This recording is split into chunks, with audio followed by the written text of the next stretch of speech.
So that's going to take me to the next type of athlete, and that's the recreational athlete. And the recreational athlete was me at one time. A lot of people that do CrossFit are recreational athletes. They're really competing and training hard at getting better at something, but there's no big picture thought of it.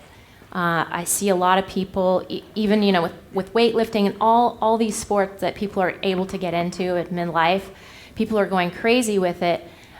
They're only thinking about working harder, but there's no thought put into working smarter, and there's also no thought into recovery. And the message is coming from the professional athlete to the recreational athlete to work harder and do more, when in reality, if you're a real athlete and if you're on that top level, you're actually doing less. And so there's some mixed signals there. For me, when I retired from skiing in '95, I got into CrossFit at the very beginning. I met Greg Glassman because I didn't know what to do to keep myself in shape after I retired, and I started to take spin classes, and he was teaching spin class. And he's the only guy that would do intervals, and I knew at least that much, that interval training was better than just putting the bike on high and grinding away for an hour. So, and he'd always talk to me about coming in and training with him. And one day I dropped my defenses and I said, I'll come do a training session with you. And I really loved it.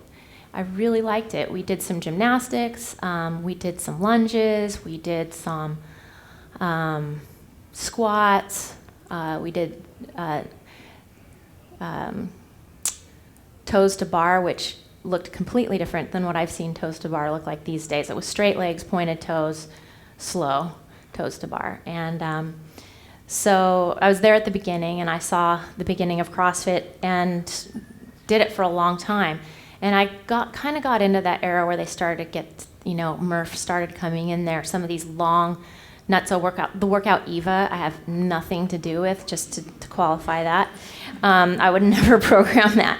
And that's not to say I'm not downing CrossFit. I don't want to be a curmudgeon, but I think there's a place that's going to be made available where CrossFit, people love to do it. They love the community.